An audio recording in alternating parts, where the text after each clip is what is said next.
ಎಲ್ಲರಿಗೂ ನಮಸ್ಕಾರ. ಇಂದು ವಾಣಿಜ್ಯ ಬೆಳೆಯಲ್ಲಿ ಒಂದಾದ ತೆಂಗು ಗಿಡಕ್ಕೆ ಬರುವಂಥ ಪ್ರಮುಖ ಬಾಧೆ ಅಂದರೆ ನಾವೇನಿದೆ ಕಾಂಡ ಸೋರುವಿಕೆ ಅಥವಾ ಸ್ಟೆಮ್ ಬ್ಲೀಡಿಂಗ್. ಇಲ್ಲಾಂದರೆ ಬಡ್ಡೆ ಸೋರುವಿಕೆ ಅಂತಲೂ ಕರೀತಾರೆ. ಇದರ ಪ್ರಮುಖ ಲಕ್ಷಣಗಳು ಮತ್ತು ನಿರ್ವಹಣಾ ಕ್ರಮಗಳನ್ನ ತಿಳ್ಕೊಳ್ಳೋಣ ಇವತ್ತು. ಈ ರೋಗದ ಪ್ರಮುಖ ಲಕ್ಷಣಗಳೇನೆಂದರೆ ಈ ತೆಂಗಿನ ಬಡ್ಡೆಯ ಮೇಲೆ ಅಥವಾ ಆ ಸ್ಟೆಮ್ ಮೇಲೆ ನೀವು ಬ್ಲೀಡಿಂಗ್ ಏನಂತ ಕರಿತೀವಿ, ಕೆಂಪು ರಸ ಸೋರ್ತಾ ಬರ್ತಿರುತ್ತೆ. ಫಲವತ್ತತೆ ಕಡಿಮೆ ಆಗ್ತಾ ಹೋಗುತ್ತೆ. ಫಲವತ್ತತೆ ಅಂದರೆ ನೀವು ಒಂದು ಮರಕ್ಕೆ ನೀವು 250-300 ಅಂತ ನೋಡ್ಬೋದು ಕಾಯಿಗಳು ಕಚ್ಚುವಂಥದ್ದು.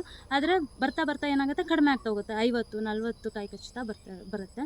ನೀವು ಇದನ್ನು ನಿರ್ವಹಣೆ ಮಾಡಲಿಲ್ಲ ಅಂದರೆ ಕ್ರಮೇಣ ಆ ಮರ ಸತ್ತು ಹೋಗ್ಬೋದು. ಹಾಗಾಗಿ ನಿರ್ವಹಣಾ ಕ್ರಮಗಳನ್ನ ಪ್ರಮುಖವಾದದ್ದು.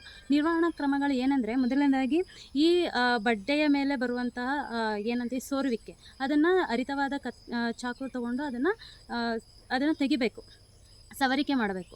ಸವರಿಕೆ ಮಾಡಿದ ತೊಗಟೆಗಳನ್ನು ಒಂದು ಕಡೆ ಇಟ್ಟು ಅದನ್ನು ಸುಡಬೇಕು.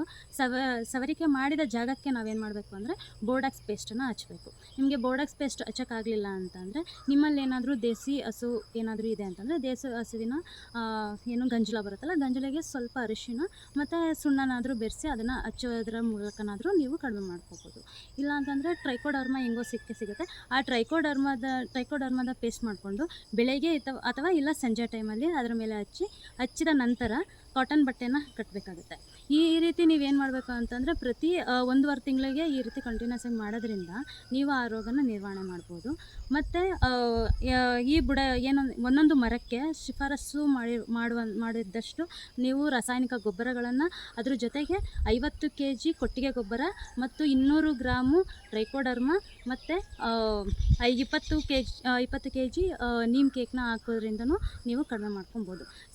ಸಾವಯವ ಪದ್ಧತಿಯಿಂದ ಈ ರೋಗವನ್ನು ನಿರ್ವಹಣೆ ಮಾಡ್ತೀವಿ ಅಂತ ಅನ್ನೋದಾದರೆ, ಮೊದಲನೇದಾಗಿ ನೀವು ಎಕ್ಕದೆಲೆ ಸಿಗುತ್ತೆ, ಎಕ್ಕದೆಲೆ 1 kg ಮತ್ತು ಬೇವಿನ ಎಲೆ 1 kg, ಹೊಂಗೆ ಸೊಪ್ಪು ಸ್ವಲ್ಪ, ಮತ್ತು ಲ್ಯಾಂಟನ ಅಂತ ಕರಿತೀವಲ್ಲ ಅದು 250 ಗ್ರಾಮು, ಮತ್ತು 250 ಗ್ರಾಮು ಬೇವಿನ ಹಿಂಡಿ, ಅದು 4 ಕರ್ಪೂರ, ಜೊತೆಗೆ 20 ಬೆಳ್ಳುಳ್ಳಿ. ಇದನ್ನು ಚೆನ್ನಾಗಿ ಅರೆದು ಈ ಅರ್ದಿದ್ದ ಪೇಸ್ಟ್ ಜೊತೆಗೆ ನೀವೇನು ಮಾಡಬೇಕು, ದೇಸಿ ಹಸುವಿನ ಗಂಜಲ ಮತ್ತು ಸಗಣಿನ ಬೆರೆಸ್ಕೊಂಡು ಪೇಸ್ಟ್ ಮಾಡಿಕೊಂಡು ಅದನ್ನು ಎಲ್ಲಿ ಸೋರುವಿಕೆ ಕಂಡು ಬರುತ್ತಿರುತ್ತಲ್ಲ ಅದ್ರ ಮೇಲೆ ಹಚ್ಚುವಂಥದ್ದು. ಹಚ್ಚಿದ ಮೇಲೆ ಕಾಟನ್ ಬಟ್ಟೆ ತೊಗೊಂಡು ಆ ಕಾಟನ್ ಬಟ್ಟೆಗೆ ಹೊಂಗೆ ಎಣ್ಣೆನ ಹದ್ದಿ ಅದನ್ನು ಬುಡಕ್ಕೆ ಕಟ್ಟುವಂಥದ್ದು.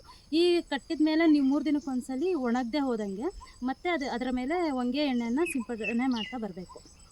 ಈ ರೀತಿ ನೀವು 1.5 ತಿಂಗಳು ಮಾಡಿಕೊಂಡು ಬಂದದ್ದೇ ಆದರೆ ಇದನ್ನು ಕ್ರಮೇಣವಾಗಿ ಕಡಿಮೆ ಮಾಡ್ಬೋದು. ಅದನ್ನು ಬಿಟ್ಟು ನೀವು ರಾಸಾಯನಿಕ ಹೋಗ್ತೀನಿ ಅಂತ ಅಂದರೆ ಎಕ್ಸೋಕೊನೋಜೋಲ್ ಅಂತ ಕೆಮಿಕಲ್ ಸಿಗುತ್ತೆ. ಎಕ್ಸೋಕೊನೋಜೋಲ್ ಕೆಮಿಕಲ್ನ ನೀವು 2 ml ಪ್ರತಿ 100 ml ವಾಟರಿಗೆ ಹಾಕಿ ಅದನ್ನು ನೀವು ಬೇರಿನ ಮುಖಾಂತರ ಕೊಡೋದ್ರಿಂದ ನೀವು ಈ ರೋಗವನ್ನು ಕ್ರಮೇಣವಾಗಿ ಕಡಿಮೆ ಮಾಡ್ಕೊಬರ್ಬೋದು. ಇನ್ನೂ ಹೆಚ್ಚಿನ ಮಾಹಿತಿಗಾಗಿ ಕೃಷಿ ವಿಜ್ಞಾನ ಕೇಂದ್ರ ರಾಮನಗರವನ್ನು ಸಂಪರ್ಕಿಸಿ. ಧನ್ಯವಾದಗಳು.